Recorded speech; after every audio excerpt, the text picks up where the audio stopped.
Ciao amici e amiche del segno del leone, benvenuti, io sono Angela e questo è Exoteric World, è così che mi trovate sui social. Questo è l'oroscopo lunare motivazionale che vi darà dei suggerimenti e vi aiuterà a trovare la spinta giusta per affrontare il periodo dal 1 al 15 giugno, dove troveremo la luna nuova in Gemelli. Vi ricordo che è un'assesa generica, prendete solo ciò che vi risuona di più, se volete potete integrarla col vostro segno lunare. In descrizione trovate le recensioni dei mazzi usati e il link per acquistarli. Vi invito a iscrivervi e abbonarvi al mio canale per sostenere il mio lavoro. Ringrazio moltissimo se lo farete o lo avete già fatto. E adesso partiamo con la lettura. Innanzitutto andiamo ad accendere la nostra luna e prima di ascoltare gli oracoli facciamo un po' il punto della situazione con le energie a livello astrologico, cioè cosa ci porterà questa luna nuova in Gemelli.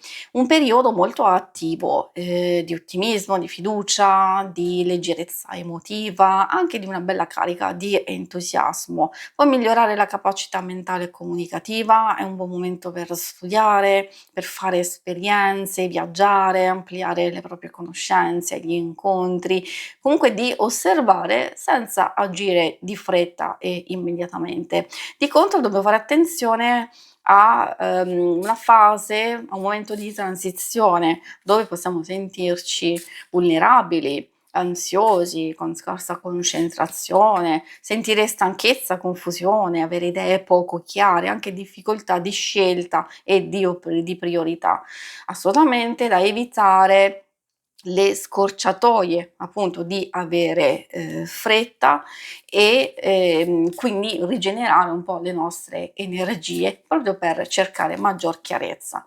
E adesso partiamo con il vostro primo oracolo, ci fa un po' il punto della situazione, quindi intorno al 1 giugno abbiamo proprio la carta numero 1. In questo caso la luna oscura indica potenziale, indica i primi passi, il prepararsi per nuove iniziative, anche riposarsi per rigenerarsi, perché c'è una fase di transizione, di passaggio, oppure anche di una fase di crescita e di evoluzione, non solo interiormente, magari proprio alcune cose a livello pratico, però abbiamo bisogno di o fermarci un attimino per riflettere meglio, oppure di silenzio, massima concentrazione per poter fare le cose in un modo molto preciso, molto attento.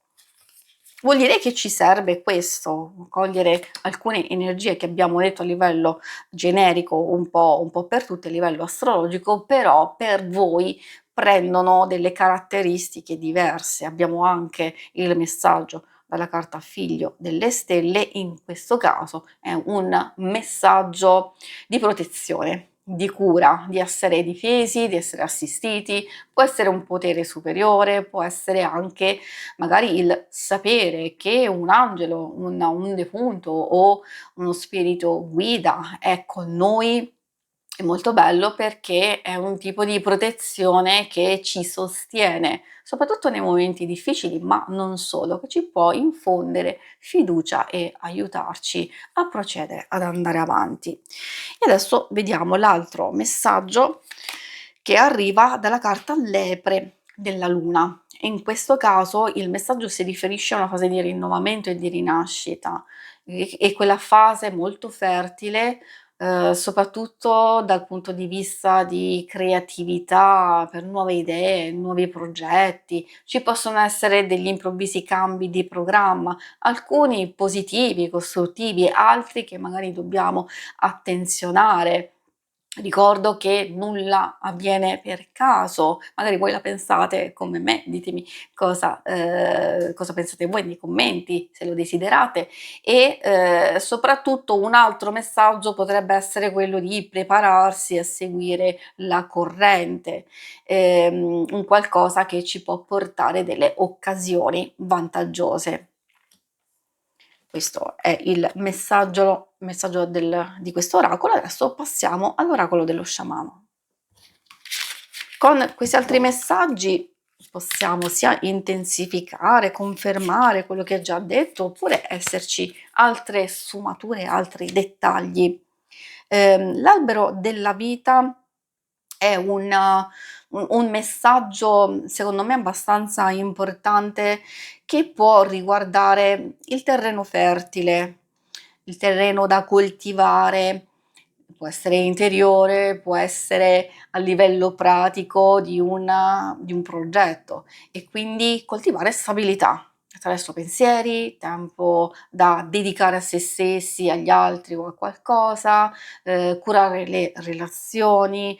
A volte si tratta anche di forza e coraggio, determinazione per affrontare delle tempeste esterne che non dipendono assolutamente da noi, oppure di nutrire i propri sogni, il proprio equilibrio, un'armonia tra mente e cuore, perché è vero ci possono essere dei conflitti, di evitare gli eccessi, di avere responsabilità nelle scelte, di sapere che ogni gesto pianta un seme e che quindi poi andrà a svilupparsi successivamente.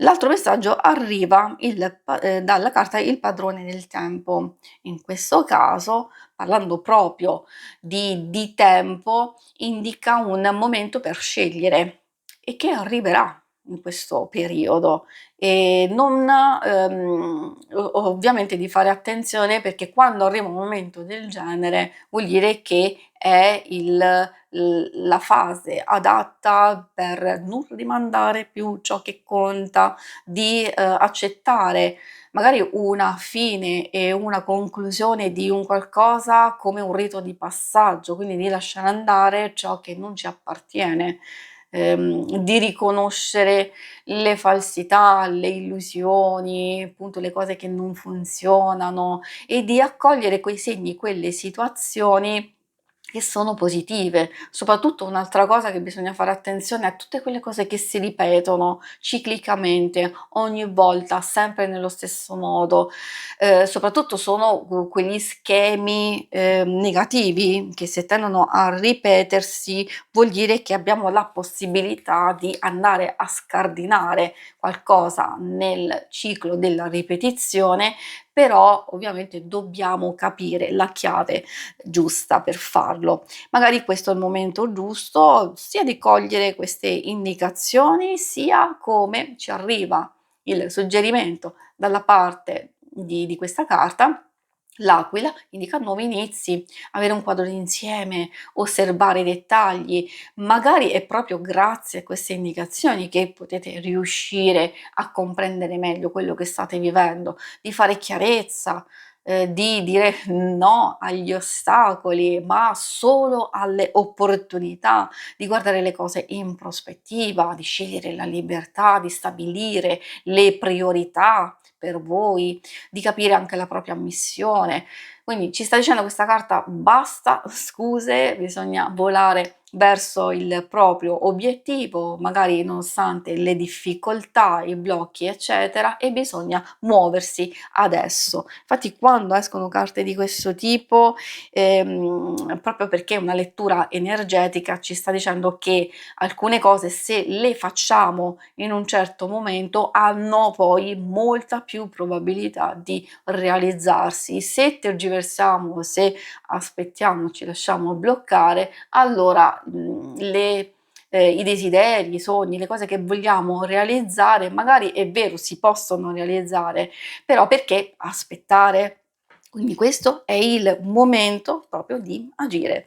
Grazie per l'ascolto, si conclude qui la lettura. Se volete nella testa trovate il logo per iscrivervi al canale, mentre in basso trovate le schermate per vedere il vostro oroscopo mensile e quello settimanale. Alla prossima, vi auguro una buona luna, ciao!